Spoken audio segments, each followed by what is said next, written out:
Okay, turn your mic down. There we go. All right, all right, all right, and all right again. Wait a minute, we're doing something new. Let's tearing up the system. And so now I have to go in here and tell the thing to stop sharing so that I can be. Oh, there we go. Praise you, the Lord. Okay. Oh, hello, hello, hello, hello, hello, hello, hello, hello, hello, hello.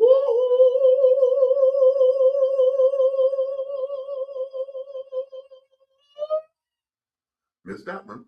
That happens. What's going on, people? What's going on? What's going on? What is going on in your world? What is your tea? Darling, so it's another glorious day, sweethearts.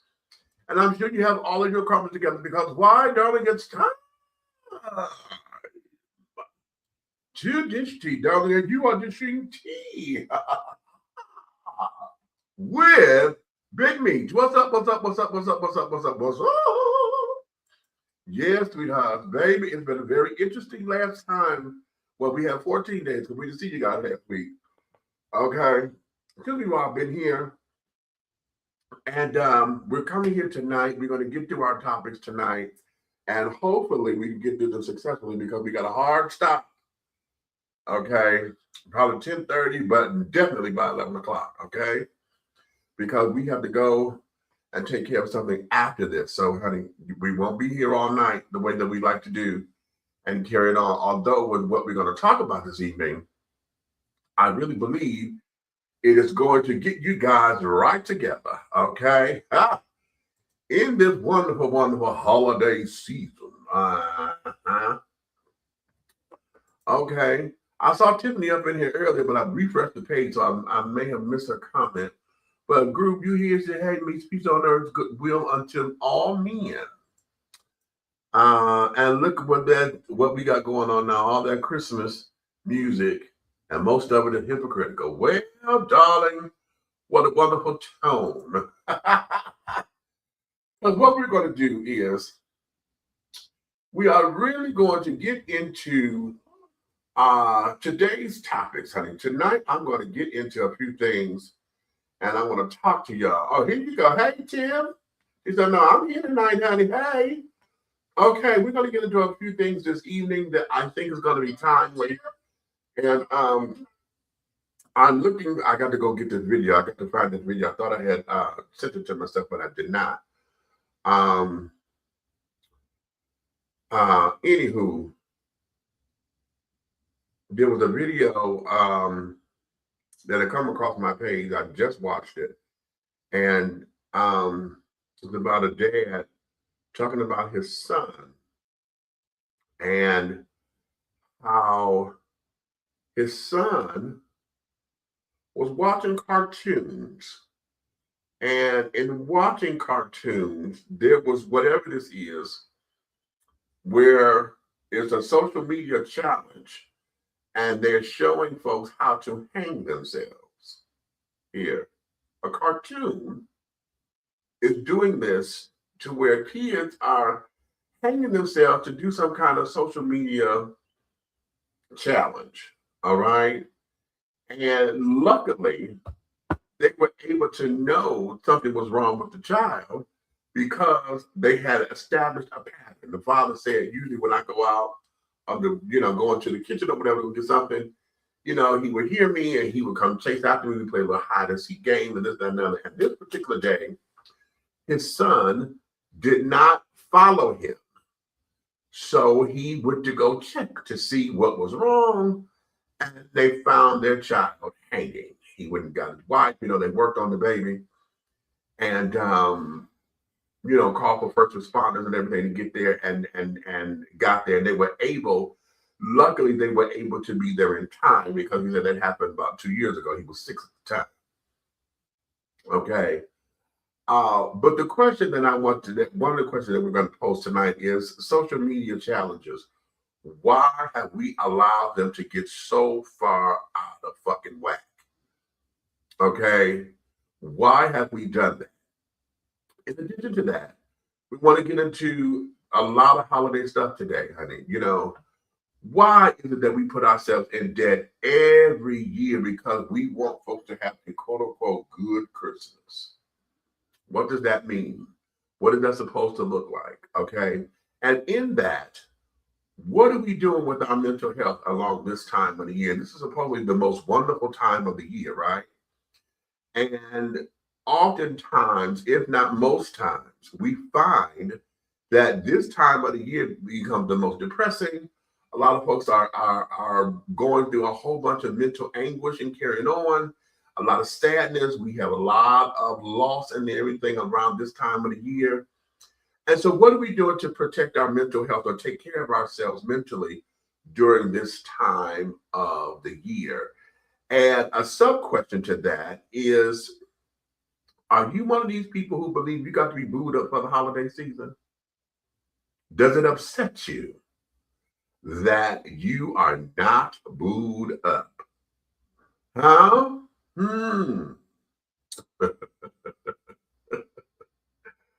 Yeah. Yeah.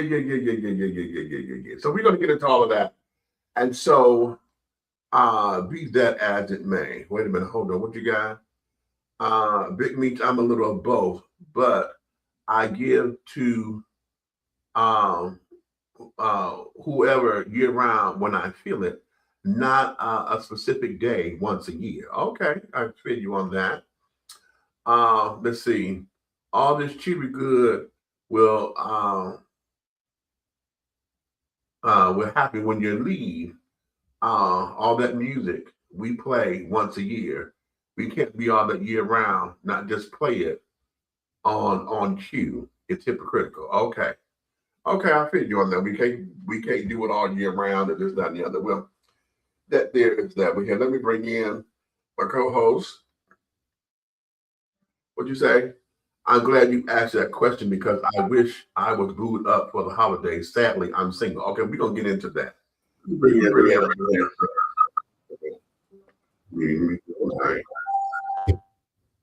Gotcha.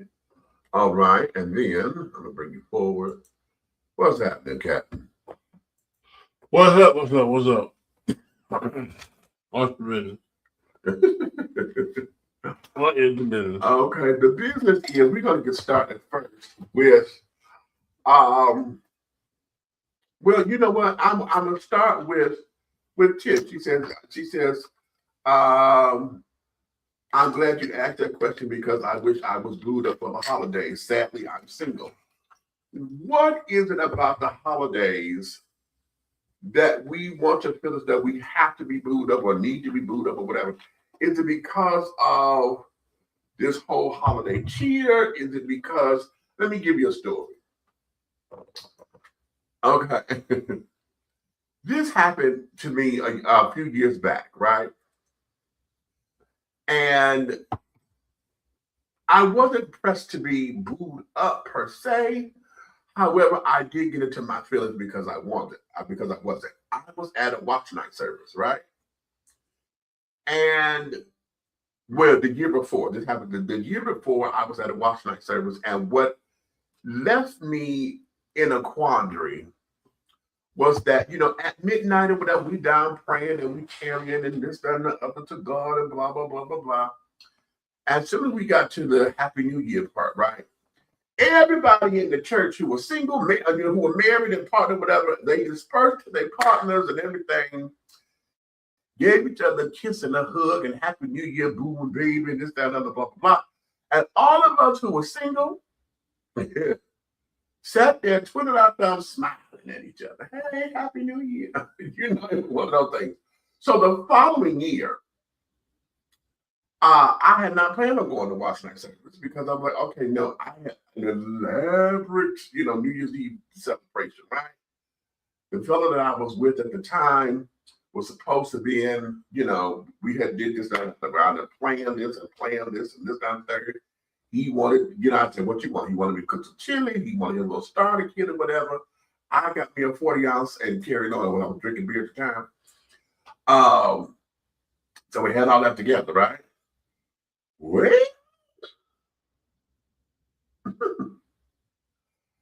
he gets a phone call from his baby mama.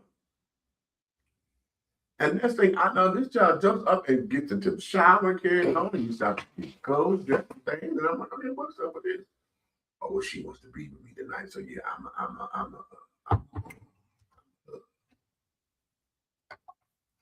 and I swear to you, honey, if you remember the movie The Exorcist, honey, my neck swirled around like Linda Blair's did. And I got into my feelings so hard. I had not drank in a while. So when I was drinking my little 40, bitch, I got towed up immediately. So what he said to you was, she doesn't want to be alone tonight. You know what? Right. Okay, you're going to give me that weight next time. Fuck you. And then, Why? don't you do that. Don't you do that. Because damn it, I was burning it all day. What? Yes, I was. Oh, child, yes, I was. I was about to catch a case that night because that fucker came to the door. Sometimes, damn, you sometimes being a little bitch. I said, oh, what? And I hear him between the bathroom door and the wall. Meet you go, meet you go. I said, boy. And what was going through my mind was, I had did everything you asked me to do because you said you wanted this, and this, you know, to get us through this evening, Karen. And a phone call I did.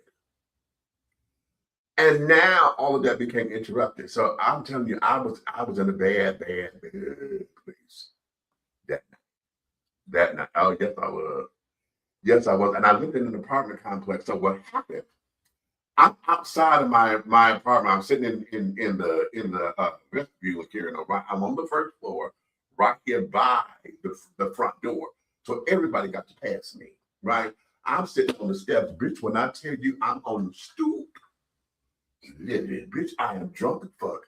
I'm not hollering, but I am loud like I am now. This is how I'm talking, but I'm echoing because we in an echo chamber. They and B. Oh, my neighbors looked at they said, the next morning, my neighbors came down and knocked them out and said, baby, this ain't you and something wrong. This ain't you. What are you? All right. I said, listen, I just had the thing jugging my brain cells, honey, and it tore me up. It really tore me up.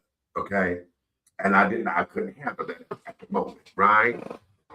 So yeah, so that whole thing, I said that to get back to, the whole idea of got to be booed up or whatever. I never thought that I had to be, but when I thought I was, and it didn't happen, I get it.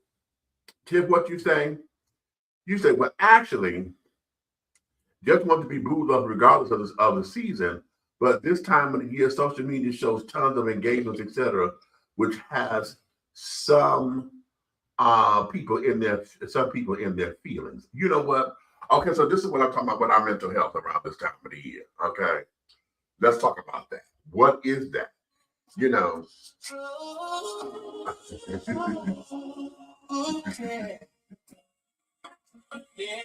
Okay. You know what? I can't stand this fucker. You know what that is. Look it up on Spotify. Monster by Big Red Feather. Okay. Okay. So let's get into that because, again, here we go with social media challenges and this and another. And folks wanted to put up all these pictures and everything is so picture perfect and this and the other. Are we keeping up with the Joneses and things?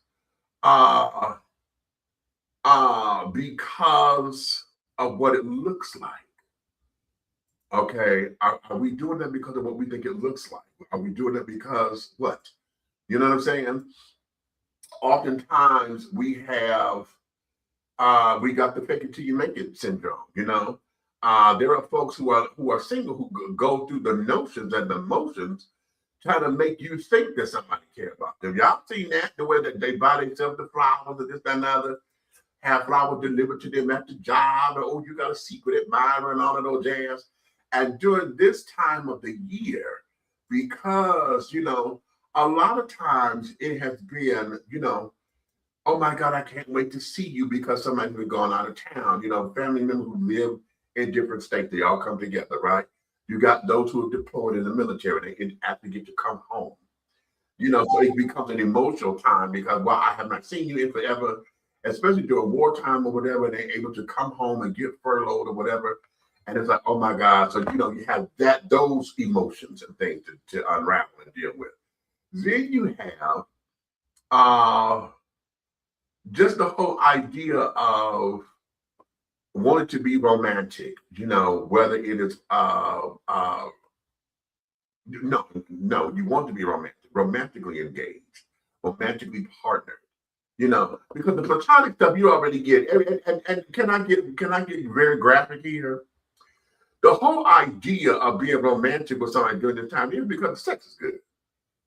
Okay, or supposedly better during this time of the year and all of those things that we put in our head, because it's supposedly the most wonderful time of the year. And, we get all the lights and the trees, and if you're someplace where there's snow and carrying on, you get all the snow and just this whole background and kaleidoscope of color and beauty and opulence, that ends up becoming what? Picturesque, so that you could take a damn picture, right? And sit there and put it on the card and say, oh, this is cute. We sit down there and be cutesy with the pajamas. Everybody wearing matching pajamas for the holiday postcard and all that old shit. What is that? Okay, what is that? Red, you got any comments on that? Well, let me tell you, like Prince says, last night I spent another lonely Christmas.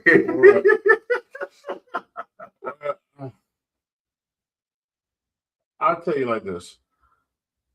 Take it from somebody who has spent over 12 years or better, right? Right. Having family-oriented holiday, right? Mm-hmm. And imagine having the person, because I used to didn't want to celebrate the holidays. Right. Because of prior losses. Right. Right. And then imagine having the one person that kept pushing and nagging and pouring into you and showing their excitement for the holidays. Right. Build you up over the years. Right. So look forward to the holidays. Mm-hmm. So want to celebrate the holidays. Imagine there being the one person that snatches it all away from you. Oh, how about that? In real time. And just totally destroy you ever want to celebrate the holidays. Exactly. And I'm stressing in real time because a lot of us feel that way because we, of death and we lose people. But sometimes people do things. Right. There you go. And for the one person that built you up to love the holiday, make you hate the holiday.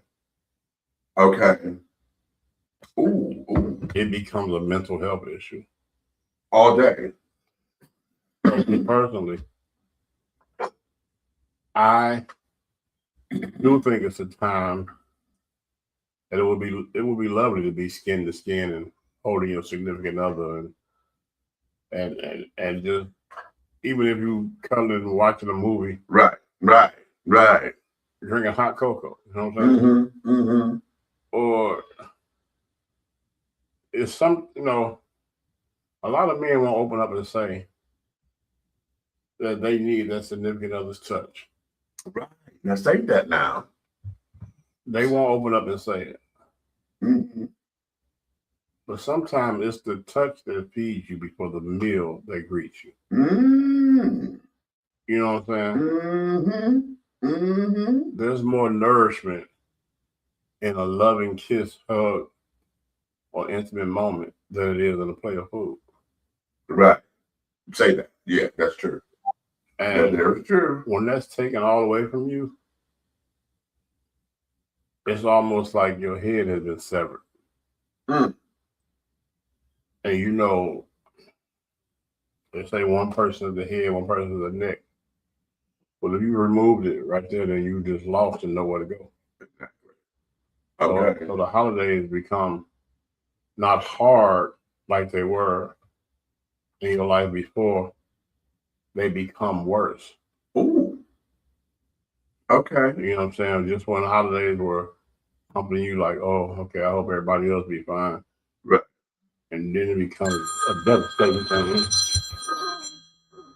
And the sad thing about that is you never know who else is going through it. So I say it's mental health. Okay. Okay. I left this comment up here because I love where this is going, Eddie. Ed says, we are watching emotions being commercialized. People, if you supported me, you would not be talking. And we are watching emotions being commercialized on all forms of media. There are many hopeless romantic people in the world. They're not. Coupled with this Jerry commercial and watching pajama pictures or matching pajama pictures is all part of the big sale. And the big sale goes from December to February, Christmas, New Year, and Valentine's Day. 3 months Friday, of sales. I love that. Yes. It was a PIN number. Indeed. You getting the PIN number? Yeah. So, wait a minute. Stand by, y'all. Let me take a commercial break real quick. We'll be right back. How you all doing? My name is Jason Pander and I'm the CEO and founder of B Condoms. Today I'm about to give you a demonstration to show you why B Condoms are the strongest condoms in the market. There's nothing better.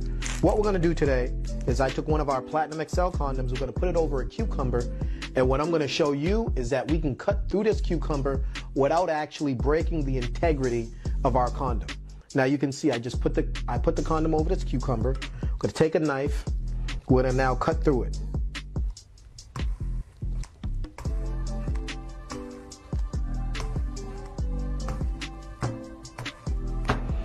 Now, keep in mind, all condoms are not able to do this. This is something special, all right? Our condoms are pH friendly for the women, all right? They're vegan friendly, they're organic. We don't have any of the toxins that you'll find in other types of condoms, like the caseins, the glycerins, the glutens, any of those. That's why our condoms are odorless and they're tasteless. So what you now saw was, voila, all cuts through the cucumber. Now watch this. Take some water, open it up.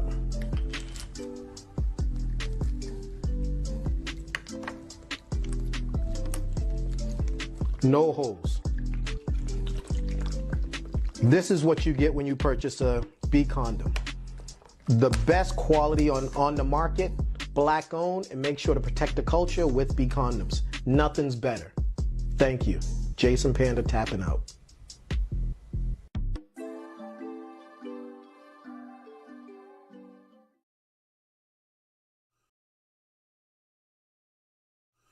Angelo Ellerby, the Henry Higgins of hip-hop, is the founder, president, and CEO of Double Exposure Media Relations.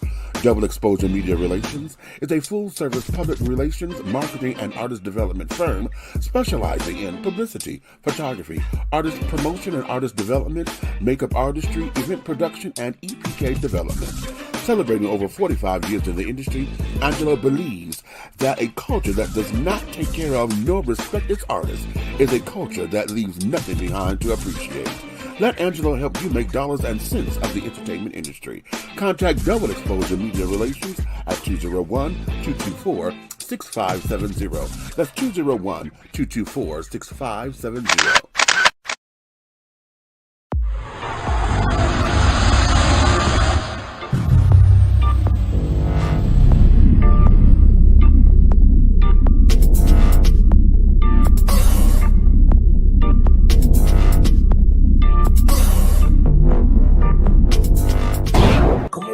Okay, black on. Get into it. Black on. Look at that. David Ford. Right there. That's his thing.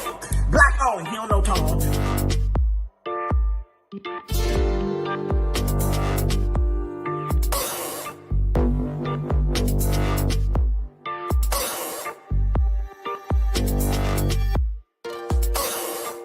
that David Ford, that's his thing. You don't know Tom. Yeah.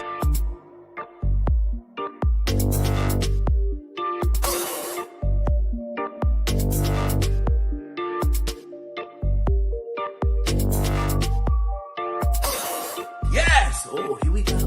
Oh, I can't see the demons. I can't see the demons, but I can see the light.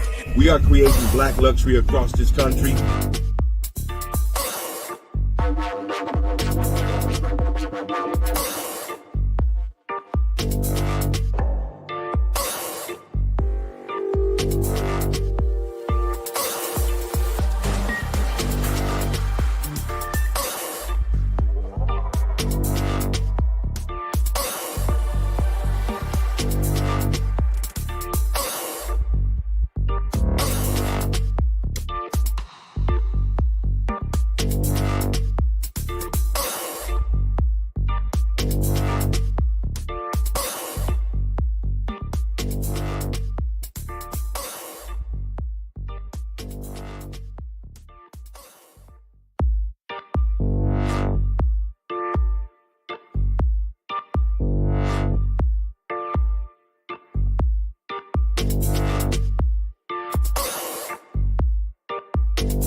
Okay, and we are back. Hello, people.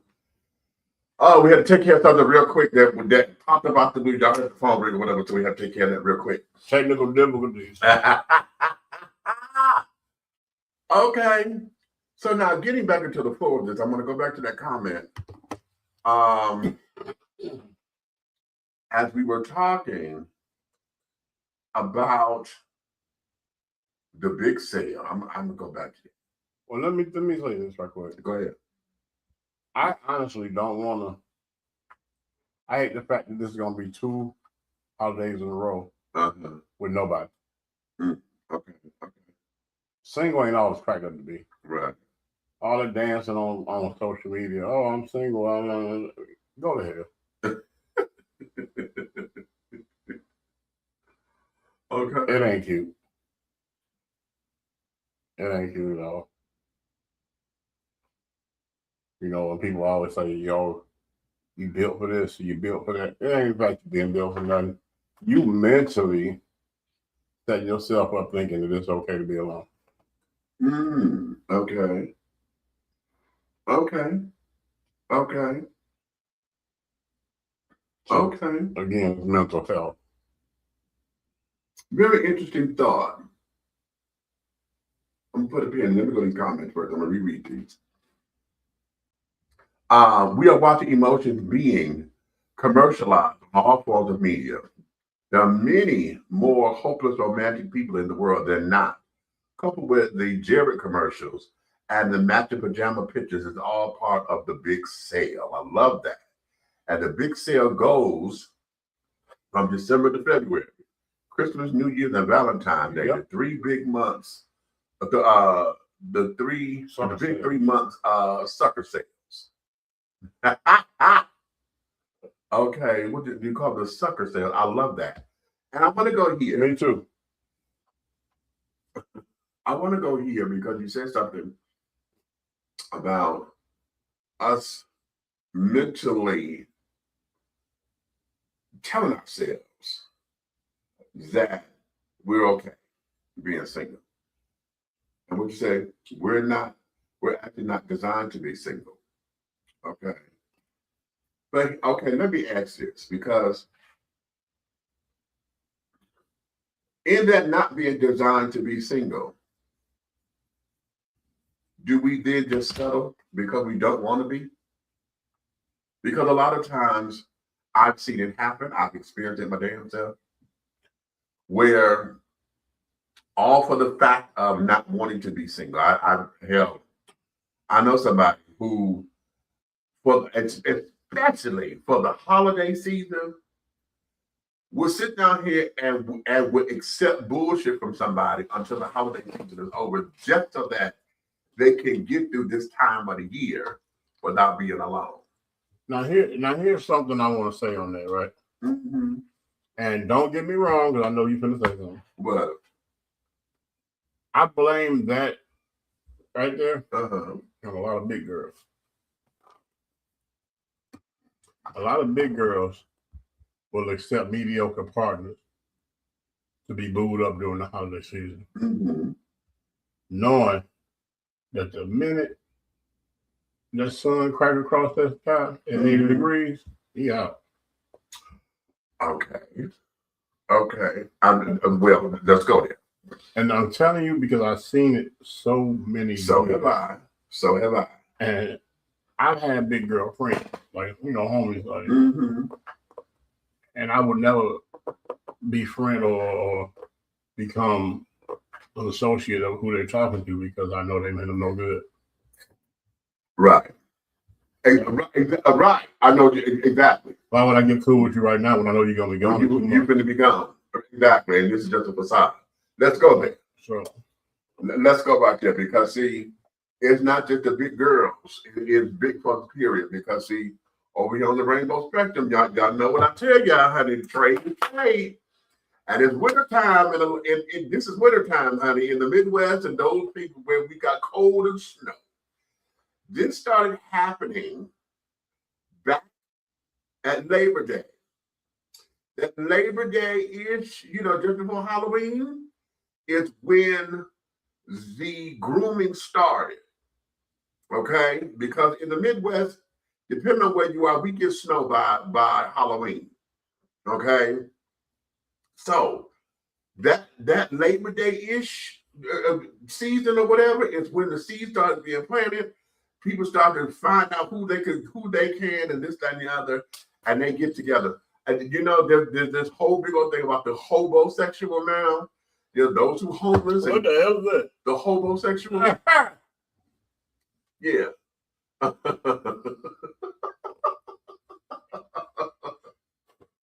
Yeah, the hobosexual are those who are in between places, homeless, you know, trying to get out of a situation, and they come boo up with you just to get out of the elements and to have a roof over their head. Wow. Okay, until the weather breaks. Okay, and then and carry on, and then go back outside and weather the elements and be outside on the street cars and in the lawns and on the benches and carrying on the way they work. See, this is that time of the season. So around Labor Day is when they start to groom. Okay. And it's not just the big folks, it is those who have no confidence in themselves. We always say low self-esteem. I'm gonna say no confidence in your ability. You have no confidence in who you are. And if you don't have confidence in yourself, then you want them bleeding heart Sally's, honey. I'm a Pisces, honey. That says everything. One of the bleeding heart Sally's, honey, who wants to save the world and make sure folks are okay and blah, blah, blah, blah, blah, blah, blah. You get it? Okay, right. They go, McKay. Okay.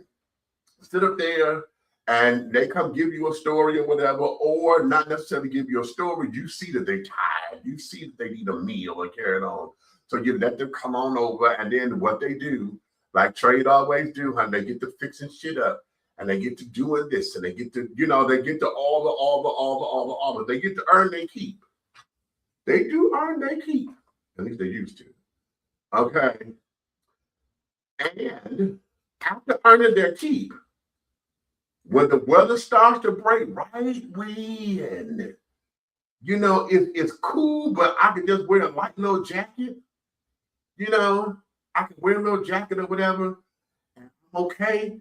Is when they start showing their hands. Their hands get up on their shoulders and carrying on, and then they start to flip the script to a point where it gets to where, okay, I'm going to have to put the nigga out or whatever the case may be and cut ties. Well, that was always the plan, because now that they can weather the storm outside or whatever and go back to doing what they do, they don't need you anymore.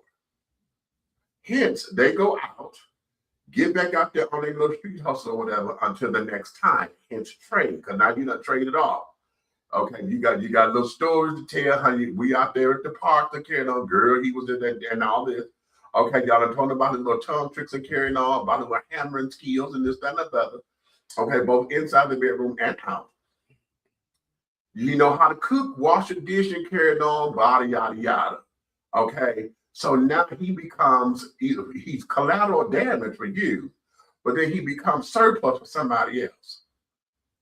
Okay, and along all of that, especially at this time of the year, is when we will go to that mental health thing. I don't want to be alone. So we sit there and get booed up or whatever, give these children the world, and then here, hi. But those of y'all who like to shower folks with gifts and want to sit there and spend money because you got somebody there. You want to show them what they give them what they ain't never had before. And that whole experience shit. See, yeah, that's when you get caught up. Okay, you get caught up because now there's somebody here, and let me introduce them to a world that they ain't never seen, or whatever the case may be. Okay. Aha! You so goddamn stupid. You dumb. You're my friend. Hey, friend. Gotta go find somebody to take to my family for Christmas. Okay, right.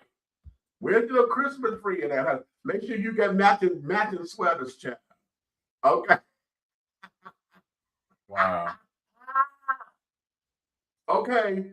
And so we end up doing these things, and just like now I know Ed is joking and carrying on, but see, we get into those things where we have instant famine. You add water and stir, or you add trade and stir, or you add a bitch and stir. Okay, and then you got instant family, and God help you if she got kids. Because if you find somebody who got kids, and usually just one or two, you know, if she got a whole football team, that may be out the league. But she got one or two or whatever, you can play Big Daddy too or whatever, get the kids or something, then you earn the coochie points, right? Because now you sit up there, the kid that became part of the package deal, you done help her get the PlayStation that the little boy done always wanted and carrying on. You done help the girl get a little iPhone that she always wanted, or the iPad, okay? And now, you know, you are just the cat's meow, honey. Okay, et cetera, et cetera. But a lot of this is for you. It's here and here. Because now, you know, you've done something. You know, that whole man thing of being a provider and this, that, and the other. It comes down to that. In a lot of cases, I'm not saying all, in a lot of cases. Okay. So what is that? Going back to the whole mental thing. Where are we mentally with all of this and prepping ourselves for the holiday season? And now, it said we're not designed to be alone. Okay, but you are. That part. Okay, but you are. So what do you do when you are? Here, do you drive yourself crazy? Do you sit down there and get mad at the world because you are? Do you throw shade and everything and everybody else because you single? Yep, you become Go ahead. the stickler in everybody's relationship. Oh, you busted everybody balloon. Just going on the top of the You balloon. gonna snitch. Oh, You gonna tell everybody, even if you don't know nothing about the person, you gonna make something up. You are on a destruction mode when it comes to other people's relationships. oh. Because you're not heartbroken. You're hip broken. Hip broken. Yeah. Break that down. Like when you going with that. Give it to me. Give it to me. Give it to me. Oh, I like that. Hot and penetration. Anything that got to do with that is broken. You are hip broken. Wait a minute. Oh, that's a banner. Hold on. I got to put that along. I got to do it. We'll create a banner in a minute. Ooh. You got to think about it. As soon as you decide to be vulnerable enough to be intimate with this person, you just intertwine spirit, right? Uh-huh. Now you have some type of connection. This connection can show you to be real, and it can be the most fake thing in the world. Uh-huh. Because you know, intimate connection only need one person to be real. That's right. Two people to create it. One person to be real. The other person could be trying to get an award, Academy Award. So I mean, how many ooh ahs you need in a script not to remember it? Watch out.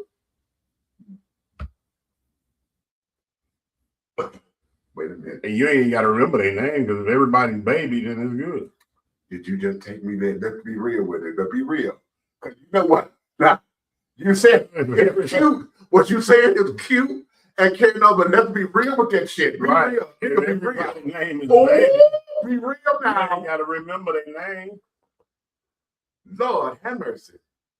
If everybody, baby, good morning, baby. Oh, baby, Right, baby, Right. baby. Oh, baby, this is so good, baby, right. baby, bring me a beer. Yeah. Baby, Uh-huh. baby. Uh-huh. Right. There you go. You just built yourself a wall where you never really was connected. Exactly. Exactly. Exactly.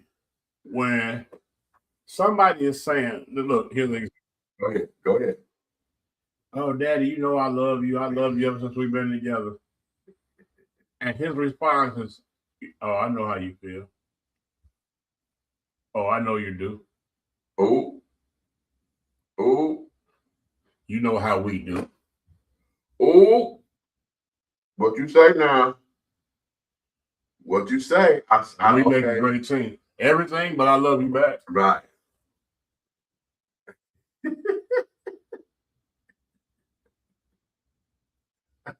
They're not singing Luther Vandross. She loves me right back. Yeah. You love me right back. And she said, I love you back. They ain't saying that. No, they're not saying They that. ain't saying that. But what I'm trying to get at is the little bitty signs are the big explosion. This, oh, good. Right there. Come on, teach the thing, The man. little bitty signs are the big explosion. When it comes down to the explosive part, the ending part of this relationship, right? Right. Is when they can throw in your faces. I ain't never told you I love you. Who said we was together? Oh, did nobody ask you to do that? That's the one. That's the one. Did nobody ask you to do that? I never asked you to be my woman. Oh, I thought we was just doing us. right. See, what women don't understand is, and I would say, I'm not just women, people, period. Yeah. When you don't want to hold the flag of accountability, it comes back to slap you in your face. Yeah. Because people can take that flag of accountability and use it against you. That's right. Because when they don't make a commitment, that's making them immediately from the beginning being non-accountable for their position in your life. That's right. And let me add, because commitment brings about responsibility. Okay. What you mean, Meech? What you mean? Once you commit yourself to doing something, that means everything about that commitment that you said you were going to do, you become responsible for what is and is not done. Okay? There's an actual finger that can come directly to you, right? That's the first part. See, responsibility and accountability are fraternal twins. Okay? They're fraternal. Because responsibility is what you own up to, because that's what you have marked. You set up there and have committed to this. You have said, I am going to do. You have made a covenant with you and whomever. Okay. Accountability is when you own up to it. When you say, you know what, I fucked this up. You know, I didn't do right by this, that, and other. That's on me. That there is sitting up there and standing in the heat when you toe it up. Okay. Most of us want to dip and dirge that. Okay. We're swerving like we're in the matrix. Okay. Or wait, Pastor say, how she say, you know, the thing at the car, you know, the air balloon that just, yeah, we're dipping dirge all of that, okay, so that it doesn't hit us, so that it doesn't do what it's supposed to do, right? Because why? Why? And this is a theory. I'm not saying this is gospel truth or whatever, but in my experience and how I've seen things play out, it is because most of us do not want to have egg on our faces. A lot of us don't want to sit in that heat. A lot of us do not like to be wrong. And that's not all of us. We don't want to be wrong. And we don't want to have everybody point their finger and look at us, because it becomes embarrassing. It becomes, ooh, you did something wrong. Ooh, you getting a whooping. Ooh. And that's on you. And you don't know how to repair it. It's the repair part. How many of you remember that with your parents? It broke me into dust. The day my mother said, I am disappointed in you and I can't trust you. Do you know how hard and how long it took for me to gain my mother's trust again? And every child does it. And this is not nothing that's just an anomaly. This is something that every child does. Why? Because we're human and we're going through that whole life experience, right? And what we take for granted, we take something for granted, and when we take it for granted, we think that we can do whatever we can, and we forget what the boundaries are. Not whatever we can, whatever we want. Oh, how about that? They think they can do whatever they want. Okay. I like that. Okay. What about that silent parent? Like, I'm the type of person that when you done messed up your trust with me, right, I'm not gonna tell you. I'm gonna move different. Okay. And you're gonna think something wrong with me. Going back to mental health. Because you're never gonna take accountability for the things that you've done to me. Right. So you're gonna think I'm the problem. I'm never the problem. Right. I'm the situation. Okay.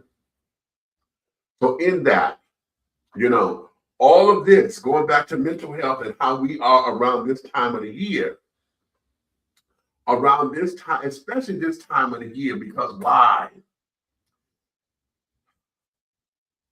We have so many expectations on this time of the year. Okay. Lord. We are expecting for the Christmas gift to be up under the tree. We are expecting for a perfect holiday meal. We are expecting for the china to be done right, and it's all just done up. We're expecting for the macaroni and cheese and the potatoes to come the right way. We're expecting for the dressing to be done. We're expecting that you're coming in from out of time with your wife, and we know you interracially married, so we're expecting this white bitch or this white dude to come in this door that's going to cause a problem, because you already know what family members that's going to sit up there start shit. See, we have a lot of expectation around this. I got a question about the holidays. Go ahead. You know, I don't like to keep stuff to myself. Like, I don't like to immediately take the bad route. Right. So let me ask you this. Here's your opinion. Do you feel that your ex, right? Yeah. Say you communicate with your ex, right? And they ask you about the holiday. Okay. The question is like, what you doing for the holiday? Are you putting the tree up? Knowing that every excuse you ever had to have a tree under your roof is been snatched away. Okay. Okay. Do you feel like that's them being a friendly comrade conversation? Or are they being funny and twisting a knife? You know, that's a loaded question a little bit, and I'm gonna say it like this. Because what the hell is the reason I got to put up a tree if nobody else? Right. Right. And now, let's go here. Let's go here. I'm going to say in the spirit of the conversation, and the way I'm hearing it, it was supposed to be lightheartedness, but at the same time, it was seeking information. Because if you go put the tree up, who you buying from? See, it becomes, basically want to know who you fucking, basically, or who you finna spend your money on, basically. Okay. Oh, so what's going under the tree? You put a tree. You put the right. What's going under the I tree? didn't think of it that way. Okay. That never crossed my mind. That didn't cross my mind because, of course. Right. Okay. Okay. I don't trust them. So. Right. So it's part of that. Okay. And John, I have not put up a full tree in so long to where I don't even think about it. Okay. Now I have gotten no garland and carrying on with recently off of TV when they had the little things, you put on your door, not a wreath, but the little door coverings. I did that last year just because it was a cute little thing. I thought, oh, a black Santa Claus, that's real cute, But that's as far as I've gotten for me. Well, for me, last Christmas, right? I was in the spirit. Mm-hmm. I'm all in the store shopping for all the different things. Right? Yeah. I'm literally putting the effort forth to purchase these things. Right? Right. And I put up, I'm going to say we put up a white tree. Mm. We did the whole black and platinum thing with the silver, right? Uh-huh. The white mink, what's they call the thing? The skirt. Oh, yeah. The white mink furry skirt. Put the night before Christmas, whatever. Right. The black, the black cartoon thing. Okay. Built a train of that and let the train run around the bottom. Okay. I mean, really went there. Right. You know what I'm saying? Like I was a Christmas person.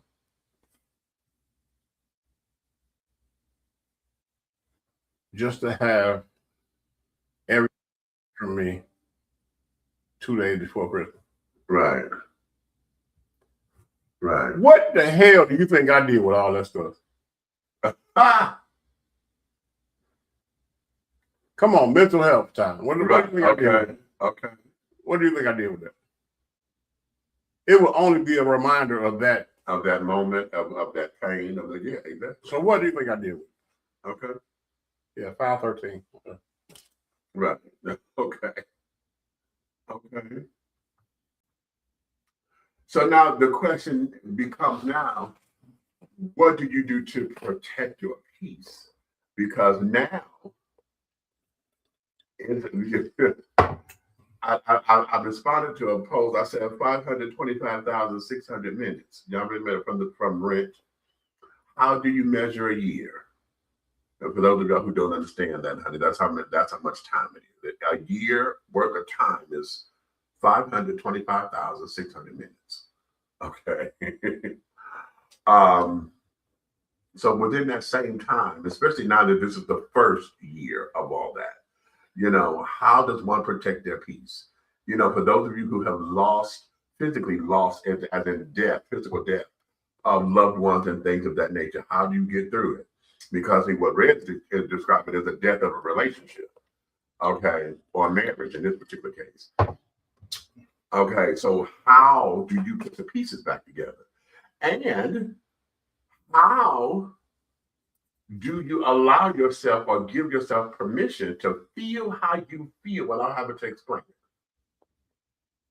Because a lot of folks will sit there, oh, you shouldn't do that. You shouldn't feel that way. Don't tell me what I shouldn't feel. I do. I feel this way. Now, how do I navigate through Okay, first and foremost, you done pushed the button. It's always everybody outside of your situation that got The most to say, yeah. And no solution. And no And no solution. Right. Right. You know, I believe a lot of situations in the world Mm-hmm. wouldn't even come to a demise if the outside would just shut up. How about it? Because peace within your home is because you're protected from the outside. Mm-hmm. When you let the outside in, Yeah. it gets noisy. Yeah. Now you can't hear each other. Right. Y'all remember that? Yep. I can no longer hear you, and you can no longer hear me. Yep. But if we go back into our sanctuary and shut everybody out, peace begins to build. Okay. Because then we start to learn how to come to an understanding. We can hear each other. Now, let me add a caveat here. Let me add a caveat. The caveat is, you know when it's toxic, and you know when you have overstayed.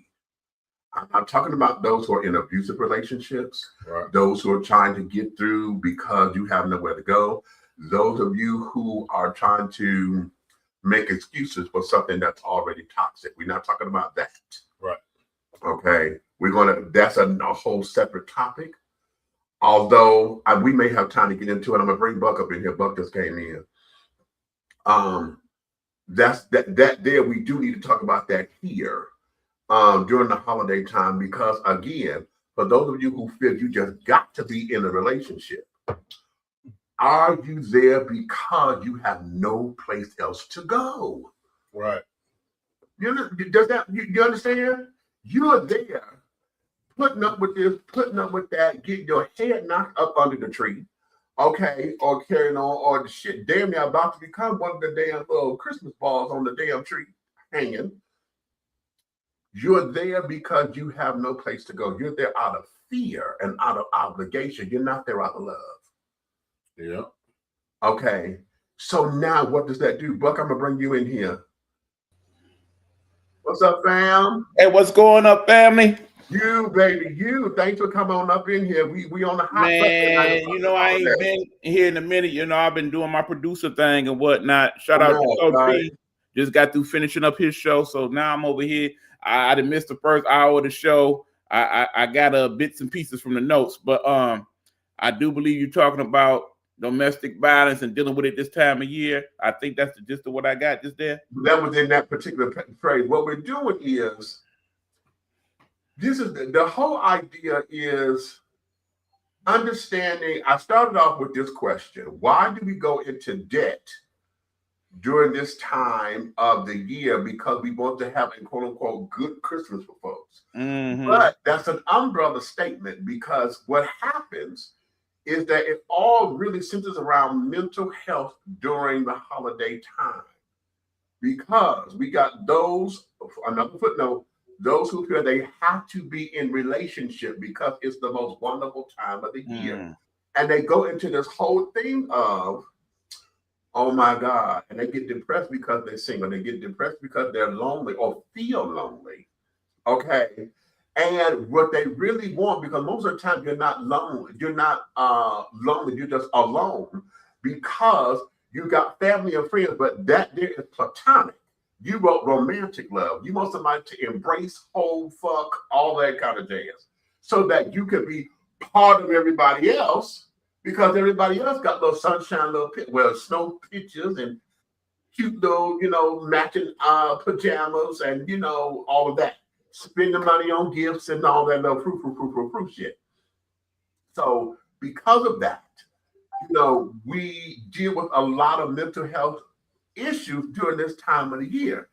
Those who have gone through loss, significant loss, okay, and I'm saying significant loss, all loss is significant, but when I say significant, I'm talking about those hardest, parents, children, grandparents that hit hard, best friends, and carrying on. When those real sentimental hurts hit, and you're trying to navigate your way through.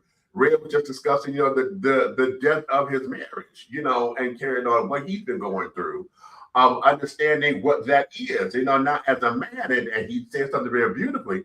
As a man, men don't talk about the fact that, no, I want to be touched. I need my woman here with me or whatever. I like that. That there is what part of stimulates my manhood or whatever. Not my loins, but my manhood. You know what I'm saying? It stimulates that because I want the feminine touch. For those who are straight, I want the feminine touch. Okay, and I desire that. In fact, we need that. You know what I'm saying? And those who need that in that romantic sense. Okay, that there is where we are in this particular part of the conversation. You coming in as someone who's single, someone who dealt with loss, someone who's trying to get through the whole thing. What is your take on understanding how to protect your peace and your mental health during this time of the year? Now understand, as we had this discussion, it's very interesting because I did want to kind of go into that on my show Sunday, and I will. By the way, I Am Nighthawk. The final episode will be Sunday at 8 p.m. Definitely want you two brothers to tune in so I can give you your flowers. But you also want to tune in because I got several people to clown, and you want to hear that. Y'all remember season 1 of Get Off My Lawn? How I ended that? Lord, yes, Lord. Yeah, that ain't gonna be nothing compared to what I do Sunday. Anyway, here we go. As y'all know, you two at least, I don't celebrate Christmas. Have not for over a decade now. I actually at 10 o'clock on Christmas Eve turn off all my social media on my phone. I say, happy holiday, everybody, because I do. And I need y'all to very much understand this. Want everybody to have a very good holiday season because I am aware of what it means to other people. But to me personally, it's just another day. And I know when I tell certain people that, they feel bad for me. Please don't. Why do I feel this way about it? It's for my mental. For my mental. I need to not be in that space that is Christmas. If you've been looking at my social media page on my Facebook, y'all done seen it. Every other day, what do I post? A picture of me and the Grinch. I need y'all to understand, I like Christmas, but I don't. That's why, I'm with Grinch, and we hugged up and we cool, but in the same token, I don't smirk with it. Now, let me explain part of why I'm this way. As y'all know, I lost my mother around this time about 2-3 years ago. Still bothers me to this day. I'm sitting here in her house, right where her chair used to be. So trust me, it's constantly on my mental. As you also know, we all had a loss about 2-3 years ago. Yes, Lord. We lost Great Helena Hologram. And wait a minute, the anniversary of that is what? Was this week, right? Yes. It was this week. And to this day, I still remember that last message. Okay, brother, I'm scared. I'm going to the hospital. I'll call you when I get there. And I'm still waiting on that call to this day. Even though I know that person gone, it would not surprise me. One day I look up on my Facebook like, yeah, so what happened was I had to hide for a little bit. If H2, if that's the case, I would never be mad. Come on back home. But yes, I miss my brother, my sister, one of my very best friends every single day. We only knew each other for a short period of time, but it was like we grew up together, I swear. I lost other folks during that time over the years. Folks, remember, that year that I lost my mother, I was also very sick at the time. So I actually spent Christmas 3 years ago in the bed, sick as a dog. It coming out of both ends, okay? I was through. I do relate to a lot of you who feel like, okay, not only is it Christmas, but it's the end of the year. And I'm sitting here looking at what my year has been like, what my life has been like. And now I'm feeling some type of way because here it is about to be the end of the year and it's Christmas time and I ain't got nobody and I ain't getting no presents and I measure my self-worth based on some of those things. Thank you, God, that I don't feel that way. I know some of y'all feel like, but trust me, I'm in a very good place when it comes to Christmas in that. Don't feel sorry for me for that reason. There's other things going on in my life that is way more traumatic and problematic than what's going on with Christmas. Come on now. Me not doing Christmas is a choice that I have consciously made, and I am good with it. I promise you I am. But it don't mean because I didn't get you no Christmas present that A, I'm a brokey, B, I'm a cheapie, C, I don't love you. None of that is the case for those of you who truly know and who truly love, present company included. Okay? Okay. If you require me to buy you a Christmas present to prove that I love you, we ain't friends for real. We ain't brothers for real. And I know who my real friends is. Something that I definitely will talk about on Sunday. Okay. Right. But nonetheless, for those of you out there, and particularly for those of you who are dealing with some old BS this time of year, just because you don't want to be alone on Christmas or yep, Tracy, you feel me? Yep, exactly. You know exactly what we're talking about. And, you know, we all sitting here, and during this time, these last 5 years, we all done lost sons and mothers and children, cousins, people that we've been in love with, so on and so forth. So I know y'all feel me. But in the end, life is short, people. We are 3 very fortunate human beings that we are all 55 years old and then live some life, and we still here to tell this story. Okay. It's other folks in our circle, they're not here no more. And part of why they weren't here is because they didn't know when to get out. Right. They didn't know that when somebody ball their fist up and go upside their fucking head, that person don't love you. Let me say it for the people in the back. Love does not hurt. Love is not a hurtful thing or emotion. Okay? If you love somebody for real, you never lay a hurtful hand upon them. Now, you may lay some hands on them. That's another story. That's another story. But nonetheless, love does not hurt. Love does not put you in a spot where you don't feel safe. Love is not something where you are angry constantly. If you are with somebody right now and y'all love language is anger, hurt, and throwing dishes, that ain't love. That ain't love, baby. If you basically saying, okay, I'm just sticking through it for the presents, y'all ain't got love either. Y'all got some other twisted thing, okay? And that ain't no good either. Okay. Please analyze what it is. Because in the end, in an ideal world, if you love somebody and they know it's Christmas time and you ain't got it like that, don't y'all know the sales after Christmas better than the ones before Christmas? Hello. So they trying to get rid of that stuff that didn't sell. And you know You what? got me for real. Buy my stuff on December 27th.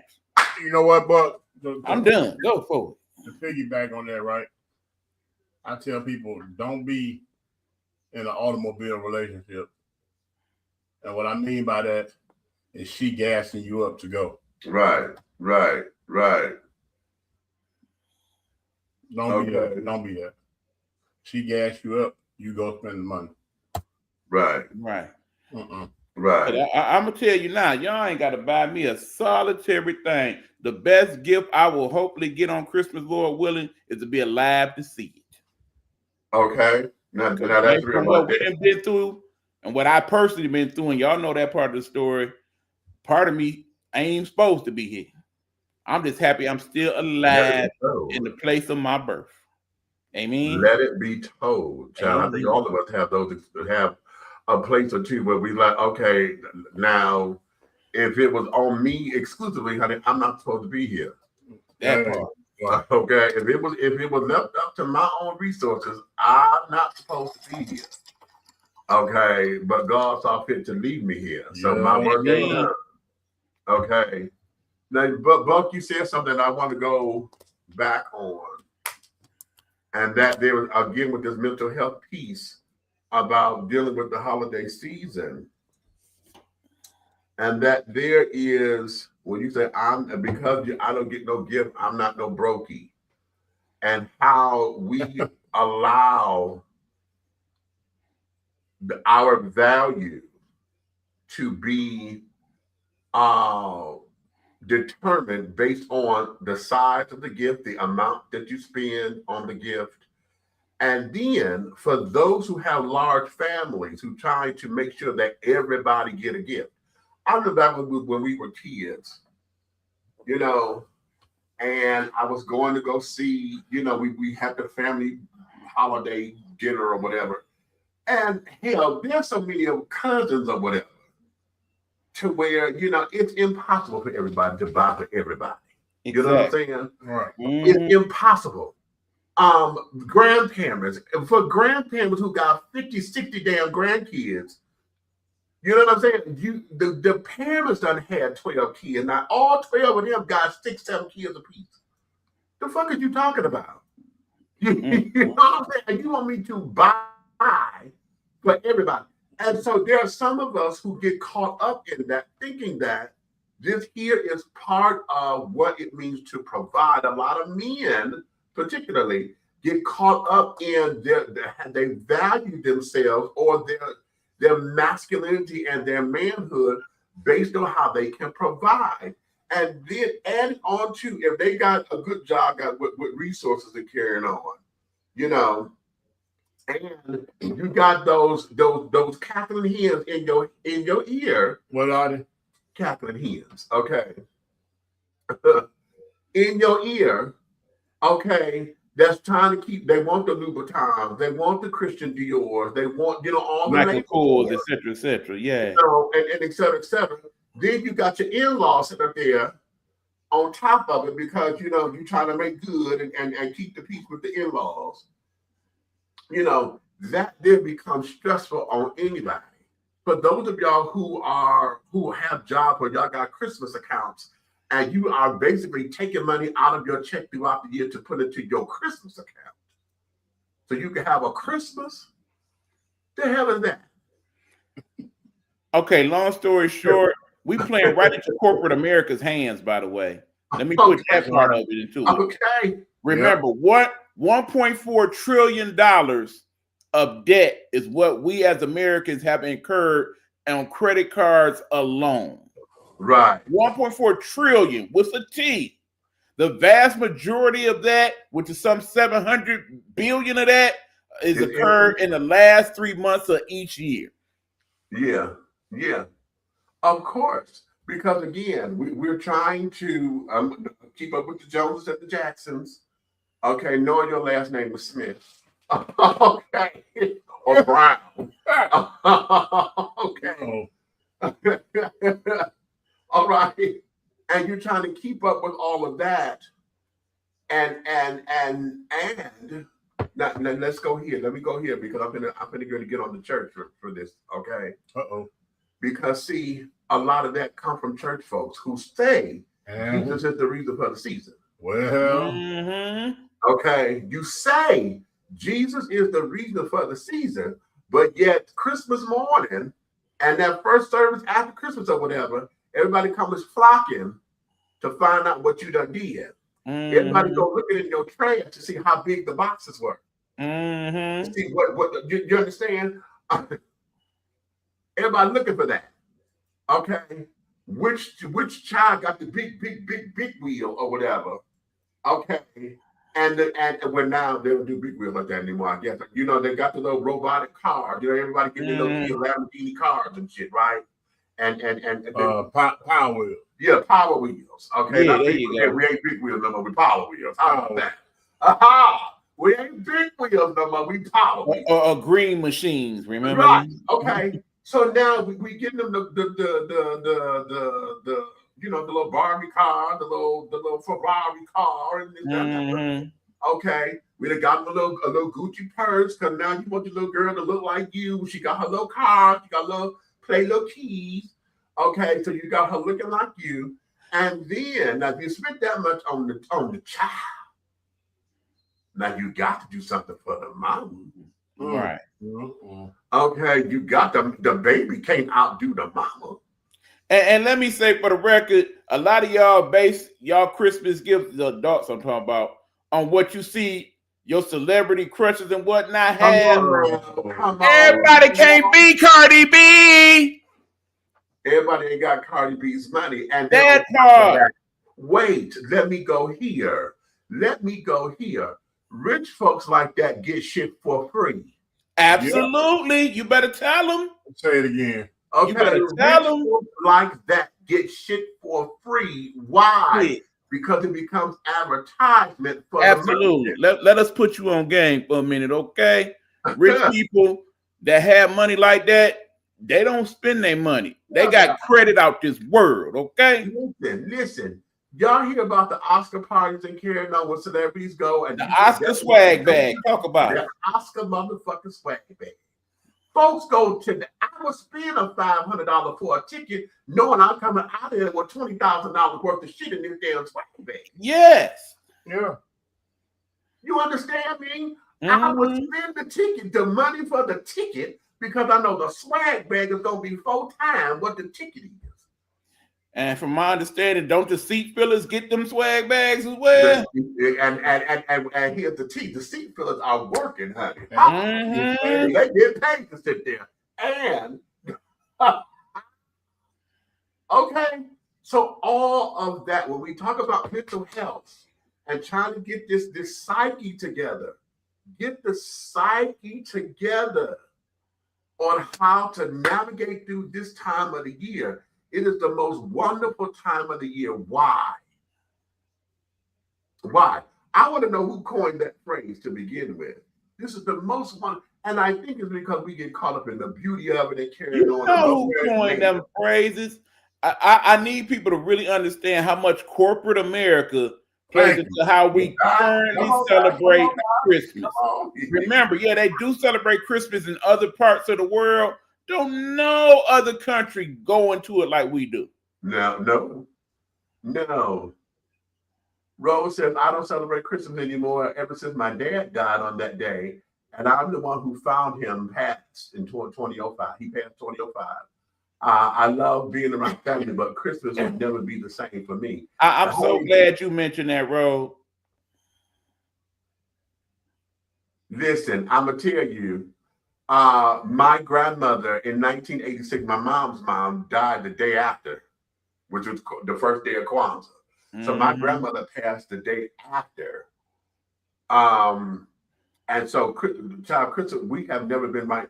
The only reason why we got into a Christmas spirit again is because my siblings had children. You know, because it became Christmas for the kids again, right? And even then, you know, it wasn't like we you know, my family my immediate family, honey, the struggle is real. So, you know, we all this, that, and the third and carrying on. So trying to have a quote unquote good Christmas for the kids, it was we get them what we can afford. We stay within our means and carrying on. We got them something that we know they're gonna play with or whatever, or something that they needed. I'm from the old school, honey. When my mother lost her job and carrying on, baby, Christmas gift was shit that she knew we was gonna use: socks, underwear, okay, school supplies.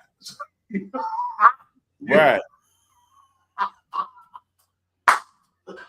We got the trapper. Okay, we got the trapper keeper for Christmas. Okay, because she knew we were going to. That was something was going to be used, and it made sense. You know what I'm saying? And you know what that remind me of, Meech? You know, every year on TikTok these last few years, they have the after Christmas crash out videos where they show these ungrateful PAPs and kids open these presents and be like, "This ain't what the hell I wanted." Right. Okay, you know what? Okay, thank you for that. Because I want to go mental health. Let's go right there. Woo! Let's go right there. Because now you done sit down here, you struggled and carried on to get these gifts. And then you got this little ungrateful little bastard that want to sit down there and have their face all twisted or want to go somewhere crying because they didn't get the toy. Okay. I wanted a PS5, not the S5. Right. Okay. These little entitled ass little urchins. Okay. That we have now, that's our fault because we made them that way. Now I got to put that, but at the same time, I'm talking about mental health around this time of the year. Okay, because we stress ourselves out trying to make sure we have a quote unquote good Christmas for these little bastards, and then they show their ass. You take a black marker and you write P in this hand and S in this hand. You close these 5 up. Okay. And give it to them. PlayStation. And hit them 5 times for a PS5. Uh-huh.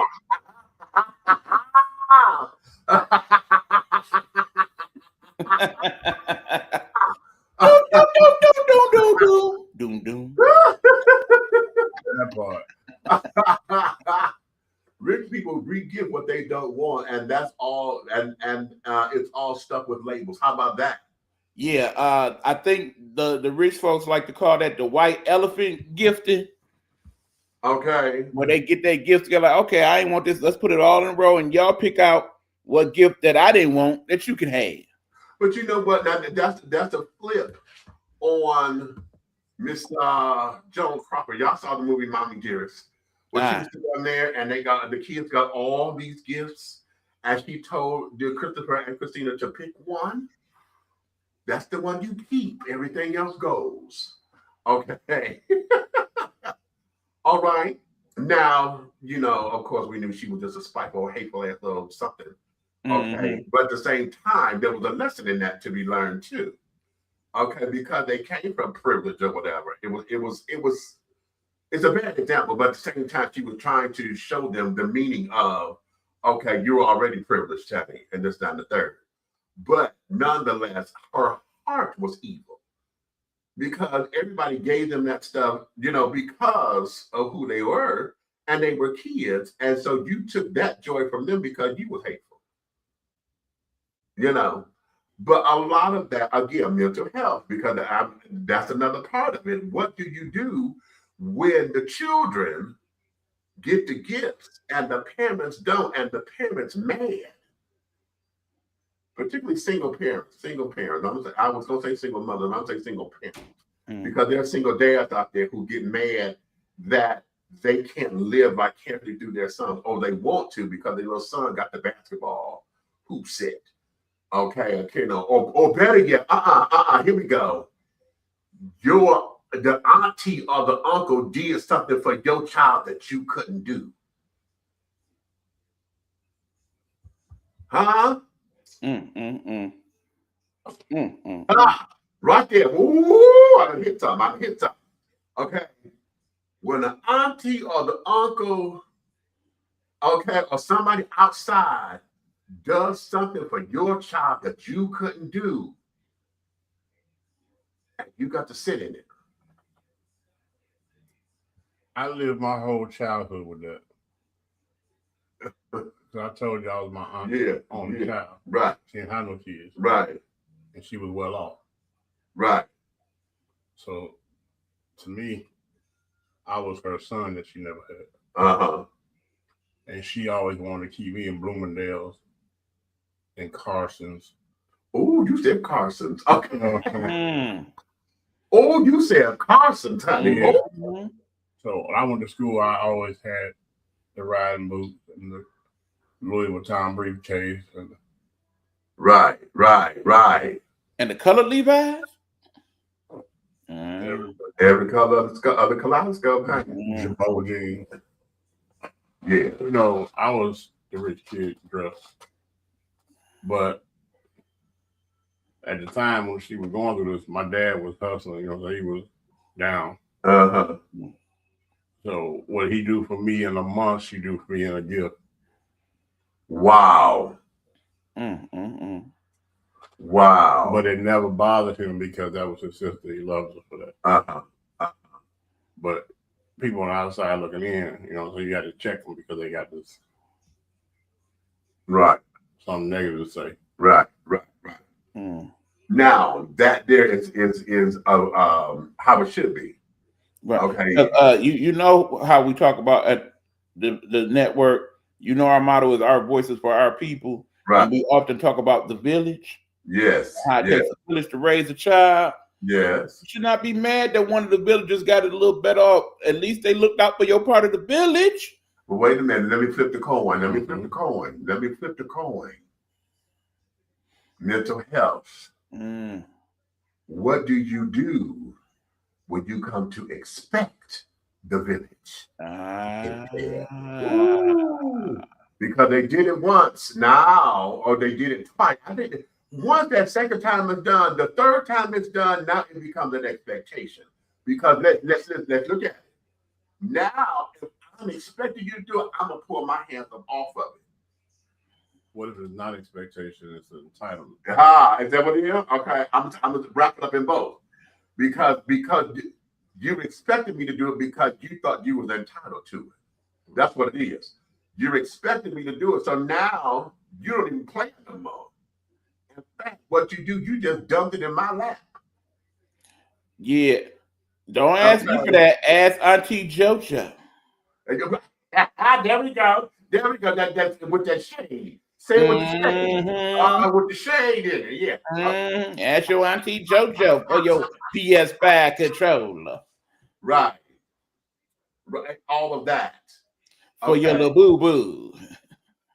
How do we protect ourselves in all of that? Because we're human, and every now and again it rises up in us all.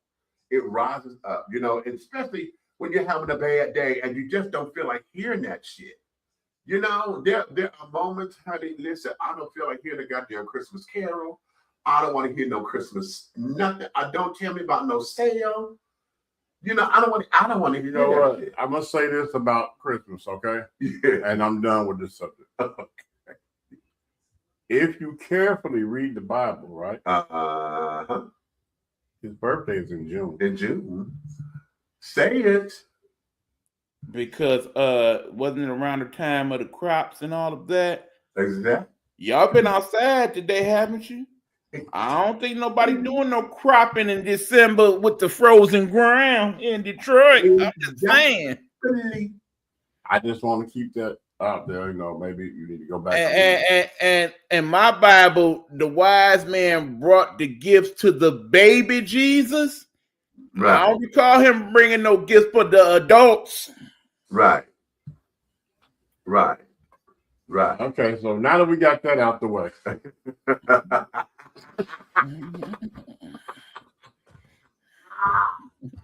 Okay.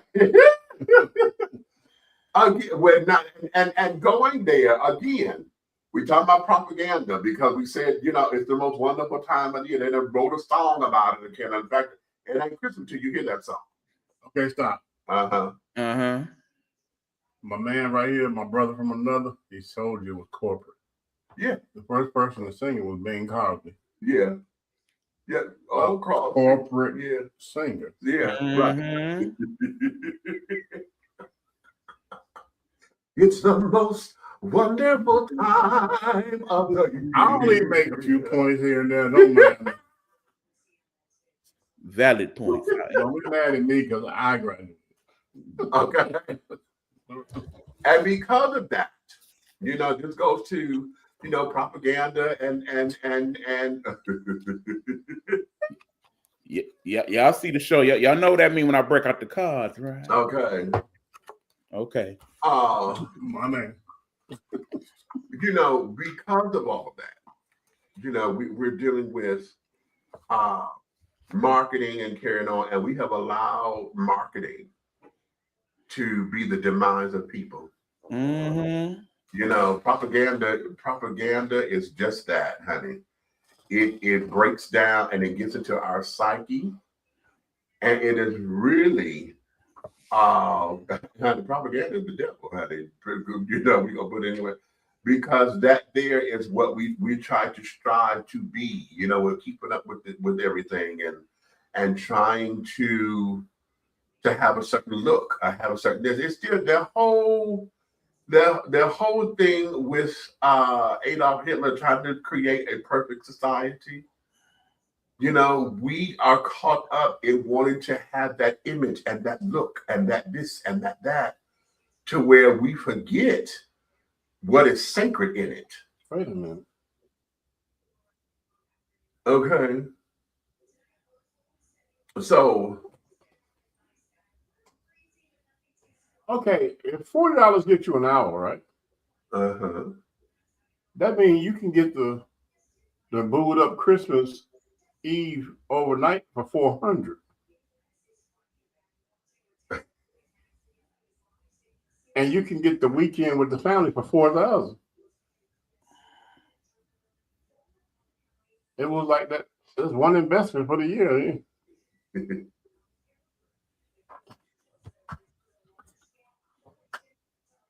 No headaches. No. Yeah, because because the going rate right now, because they belittle themselves. Right. It's $40 an hour. Right. Leave me alone. So you basically only need 1 or 2 bottles of baby lotion or that more. Leave the children alone. Mm. Wait a minute. I'm here.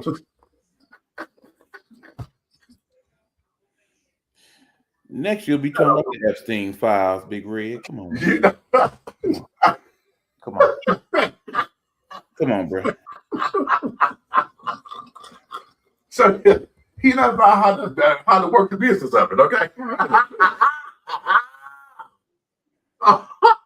Want to do it?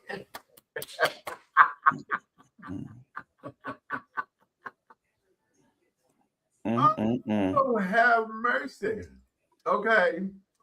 Have mercy, have mercy, have mercy. Now, before we go, because we got about 20 minutes left up in here, because I told you we got a hard stop at 11.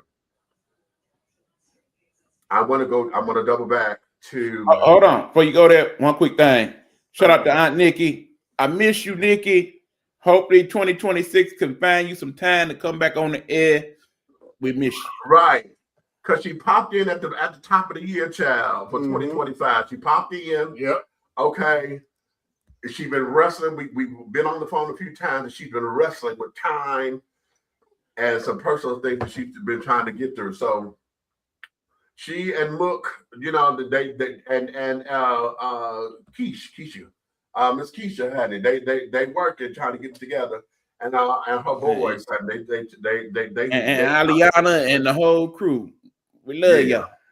Yeah, they trying to Mook posted yesterday. So I want to go back to, and again, this goes back to mental health and carrying on, but I want to talk about the social media challenges. Okay, now I said at the top of the show, the father, there's a video going around where the father found his son hanging in his room because of a cartoon that he was watching that was basically showing them how to hang themselves, and it was some kind of challenge. But why is it that we have allowed these social media challenges to get so far out of the way to where they have become diabolically dangerous? You know, to where folks are losing their lives, folks are getting sick. It was cute when we had the ice bucket water challenge or whatever, you know, the cute little stuff, right? But then when your stupid ass started doing when you're gonna pour alcohol on your body and then set yourself on fire and jump in the tub. And then you go jump in the tub. I think the stupid challenges all started in my mind with that damn Tide Pod challenge. And the children eating the damn Tide Pod. The hell. I'm gonna tell you something. When they jumped in when that idiot poured the alcohol on him, set it on fire, jumped in the tub with the doggone curtain on there. Right.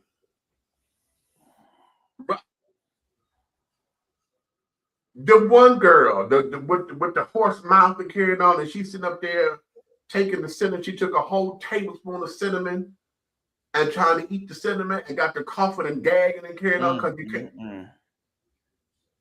The one hot chip challenge, and it goes on and on. Yeah, and now that right there, I blame on the people that manufacture. How you allow somebody to manufacture something to hurt you? Right. True. Right. And yet make money off of it. Because catch it, that one chip. Yeah. That one chip was like $4 or $5 or whatever.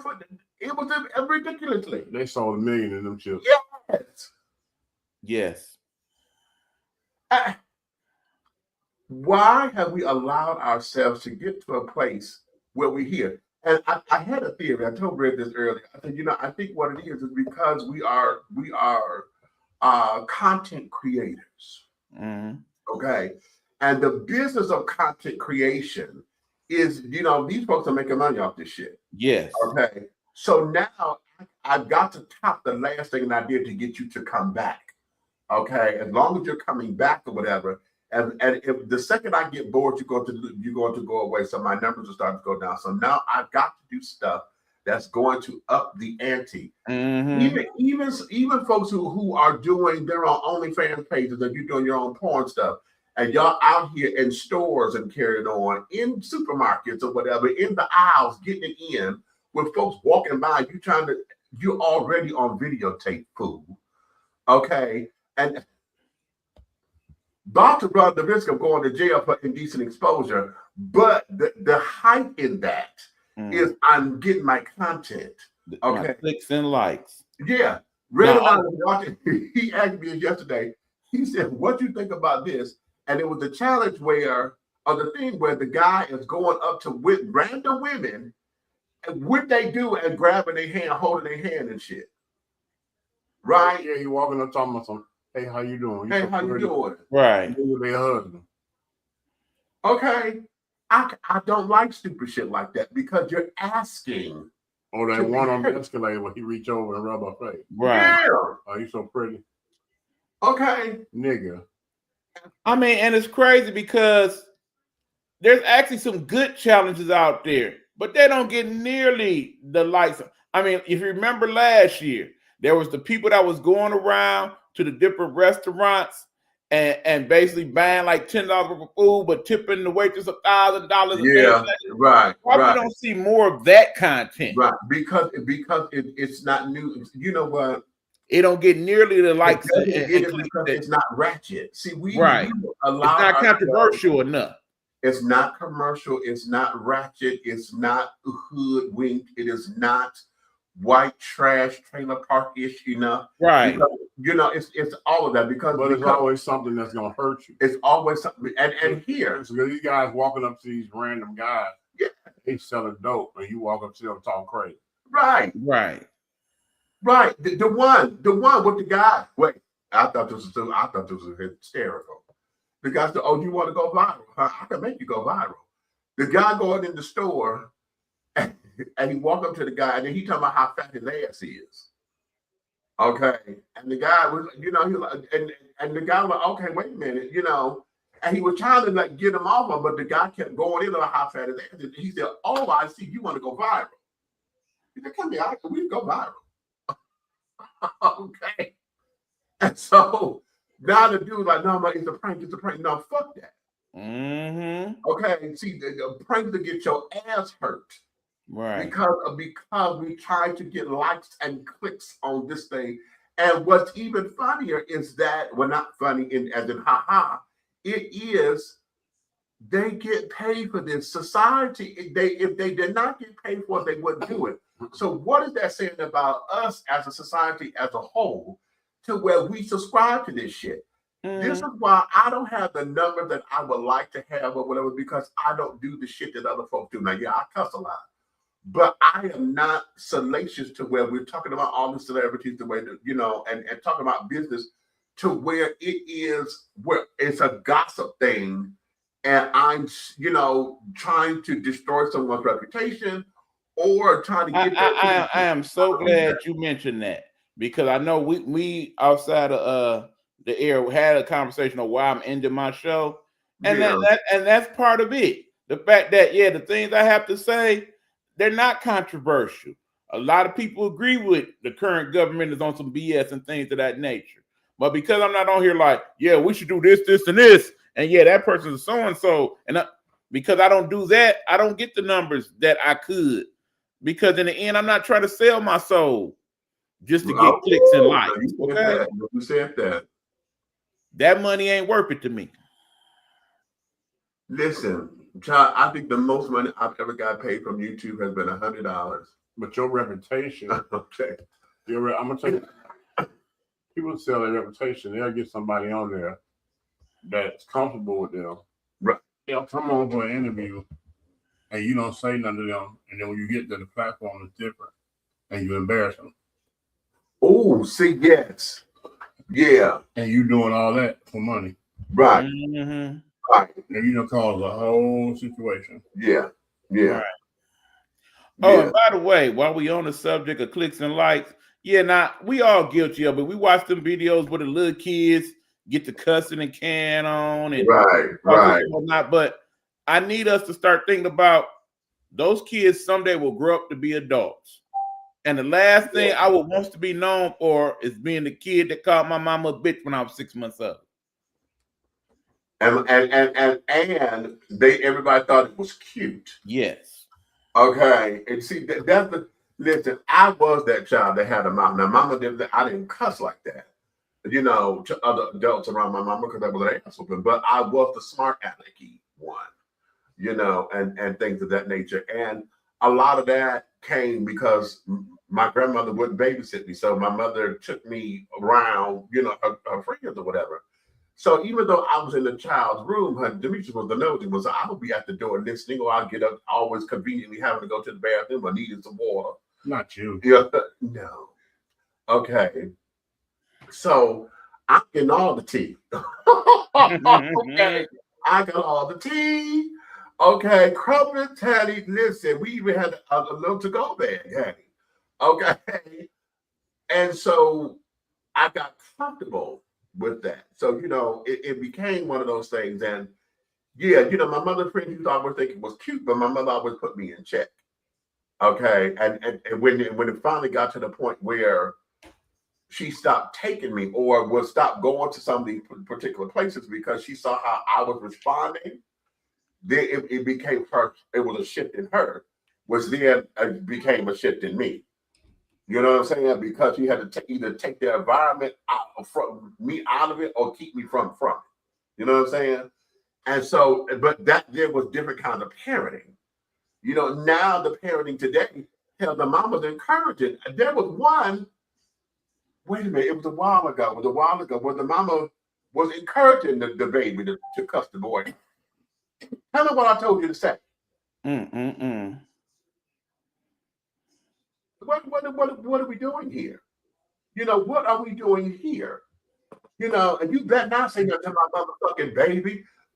That's what, bitch, it was downtown. It was downtown at little 5 points. That's what it was. Oh, the security guard that was at the little place down there, he was known for zapping folks with his taser. And this one, but she needed to be zapped because I was so that way with her. Got the bump of her gums, right? And then her little son got to bumping his right with her, you know, with damn near the same inflection that Carolyn that she had. Don't you better not say that to my motherfucking mama. And the girl was like, wait a minute, you know what? Wait a minute, you better watch your mama.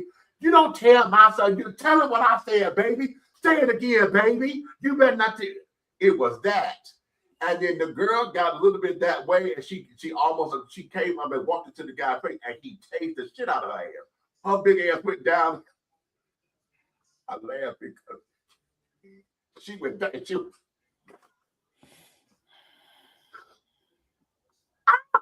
I hollered. But then it became a thing, right? Because now all her girlfriends are carrying on their man and him and this, that, and the other. They end up closing all that shit down. But I don't know if those restaurants are there. It's right there on Alabama Street, right there, little 5 points. I'm not 5 points. Yeah, it's not little 5 points. It's at 5 points. That little store thing, right there where the buses sit. John, I said that to say, when the kids sit up there and are encouraged by the parents, okay, no. And so we are in this place where the whole idea of ratchet and as Tracy said over here, being disrespectful and things of that nature and having keyboard courage. You know, I'm dealing with that with my College Park page, whatever. A lot of these fuckers, honey, they think they because they're behind the keyboard and can click. Okay, they say shit on the computer and stuff that they wouldn't dare say in my face. Okay, or if they do say it, they don't say it with the inflection that they put in this goddamn computer. See, with all, you know, this, that, and the third. You wouldn't dare say that to my face.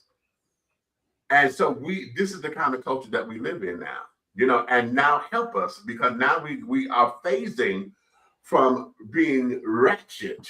And I can't stand that we've turned wretched into ratchet. It's a whole new word now, a whole ratchet culture. The word is wretched.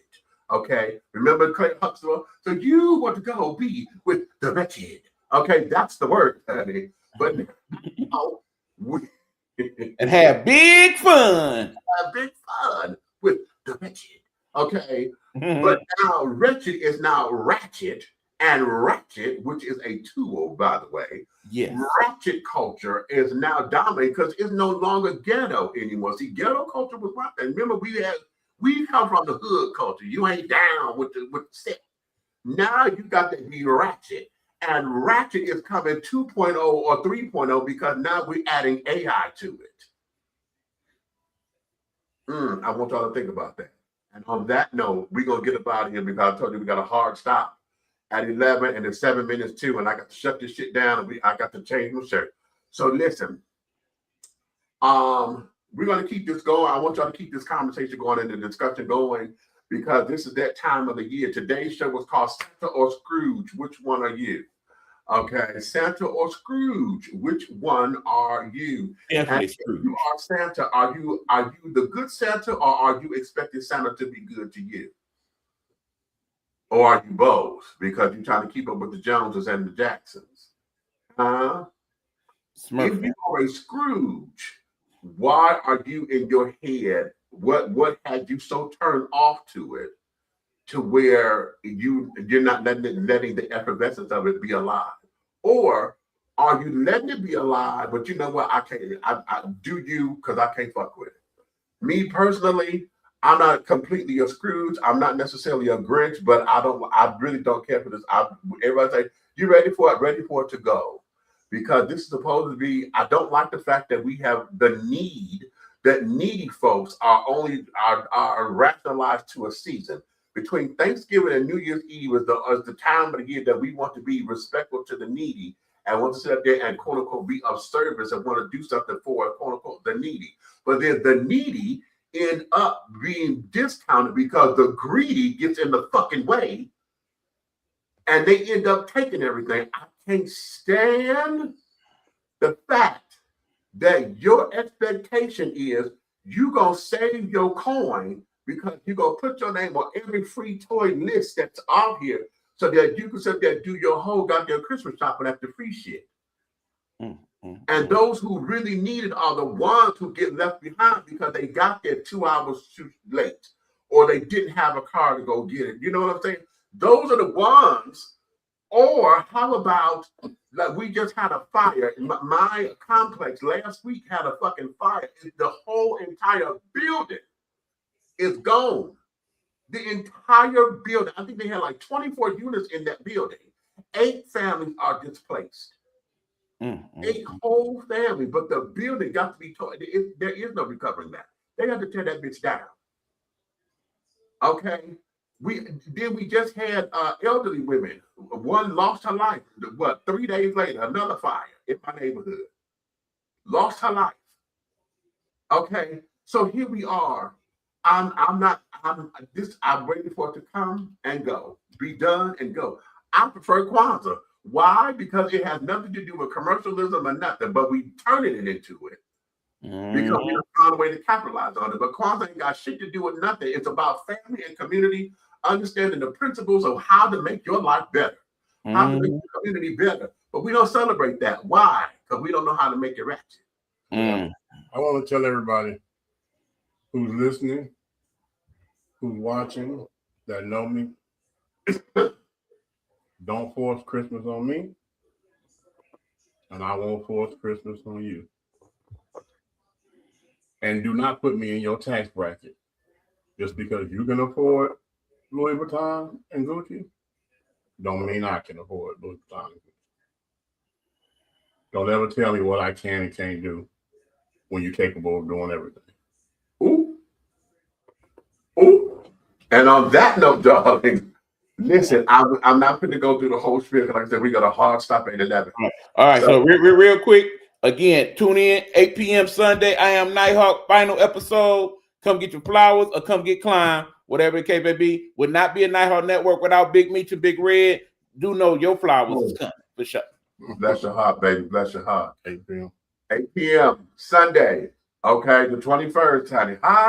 Be in the building. Be in the building. Okay, so on that note, honey, if you love us like you do, honey, tell all your family, your friends, and stuff to come on in to like, subscribe, share. If you hate us, don't like or whatever, you want a neck roller, you can tell all your motherfucking enemies to come over here, like, subscribe, and share. So, honey, please know that any and everything that we do, honey, over here at 3 the Hard Way, honey. That's our syndicate. 3 the Hard Way, baby. Everything that we're doing in any way, shape, style, form, or fashion will move forward, honey. So you may finish all of your crumpets, darling, because the tea has been dished, and you have been dishing tea with Big Meech and my co-host over there. That there is Big Red, my other brother from another money. That's Buck, honey. Nighthawk Network over there, and then the actors of Aunt Nikki, honey. We love you. Thank you. And on that note, we will see you guys soon. Talk to you later. Ciao, Bella, darling. See you.